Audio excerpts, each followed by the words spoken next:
Welcome back, guys. Let's begin our new story. The road stretched endlessly under the pale autumn moon, the wind carrying whispers through the dying cornfields. Nathan Holloway tightened his grip on the steering wheel, eyes flickering to the rear view mirror for the 10th time in the past 5 minutes. Nothing but darkness behind him. Yet, he couldn't shake that feeling that something was watching. It had been 15 years since he left Black Vale, the tiny rural town he had sworn never to return in. But when his uncle Will arrived, stating that Nathan had inherited the Holloway farm, he had no choice. The farmhouse loomed ahead, its skeleton frame silhouetted against the night sky. The fields stretched endlessly on both sides, overgrown and tangled with the weeds. But one thing stood out, a lone scarecrow in the middle of the field, its head tilted unnaturally to one side, straw stuffed arms outstretched as if reaching for something. Nathan swallowed hard. It wasn't there before. Nathan parked the car and stepped out, his boots crunching against the gravel driveway. The farmhouse was exactly as he remembered, weather worn wood, broken shutters, and an air of decay. But the scarecrow, something was off about it. Its burlap face was stitched into a green black button eyes gleaming in the moonlight. Its straw fingers were twisted, almost human like. A strange smell hung in the air around it, a mix of rotting hay and something metallic. Nathan shook his head. It's just a scarecrow. Still, unease clung to him as he unlocked the door and stepped inside. The house groaned under his weight, dust swirling in the air, memories threatened to the surface, the screams, the whispers in the fields. The night his parent vanished without a trace. He set his bag down and checked the time. It is 11:47 p.m., almost midnight. Then from the outside the wind shifted, and the sound of rustling hay filled the air. Nathan's stomach twisted. The scarecrow had moved. Sleep was impossible. The wind howled through the broken windows, the old floorboard creaking as if someone walked the halls. At 3 a.m., Nathan gave up trying to rest and stepped onto the porch.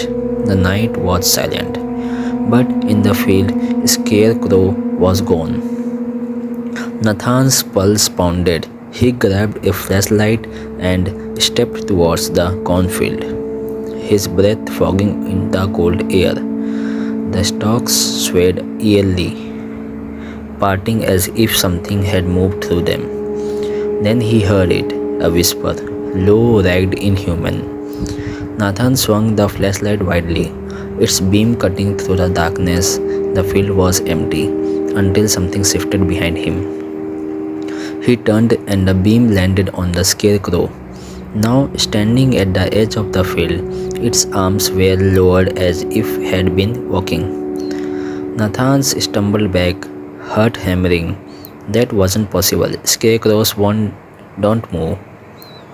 Then he noticed something even worse.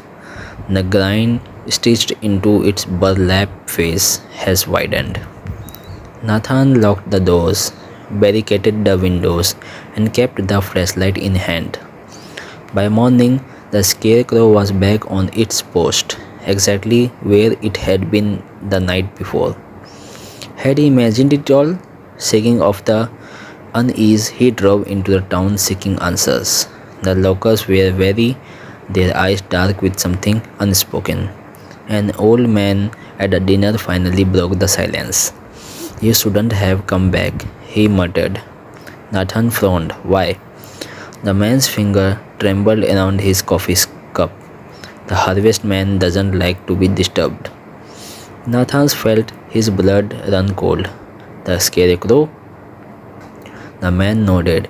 "It's not just a scarecrow, it's watching." Back at the farmhouse, Nathan searched through his uncle's old belongings.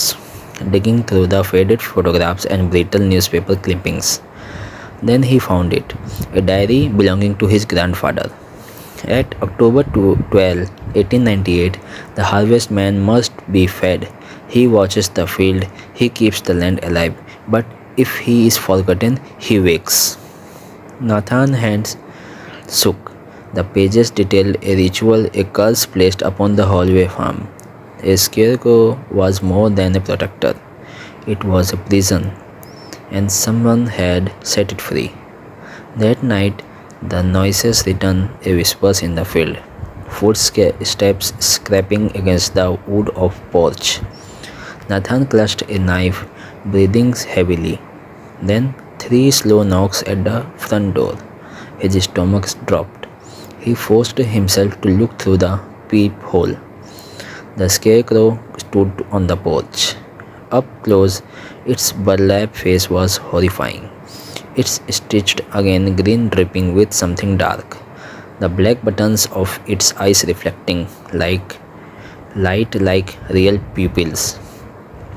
Nathan stumbled backward as the door handle twisted. It was trying to get in. Nathan ran out of the back door into the fields. His flashlights flickered as he tore through the corn stalks, the whisper following him. Then he tripped. He hit the ground hard, the flashlight rolling away. In the dim glow, he saw something buried beneath the dirt. A skeleton hand. The realization hit him like ice. The harvestman was never just a scarecrow. It was a man bounded by a curse. A man who had been buried alive and stitched into the effigy. And now it wanted revenge. A sharp rustling behind him. Nathan turned just in time to see the scarecrow lunged at him, its straw finger closing around his throat. His scream was swallowed by the night. Days later, the farm was silent. A new scarecrow stood in the field, its head tilted unnaturally, its grin stretched wide, and its black button eyes something human still remained, watching, waiting for the next harvest man. Please hit like and subscribe for more such a haunting stories and series. Don't forget to press the bell icon.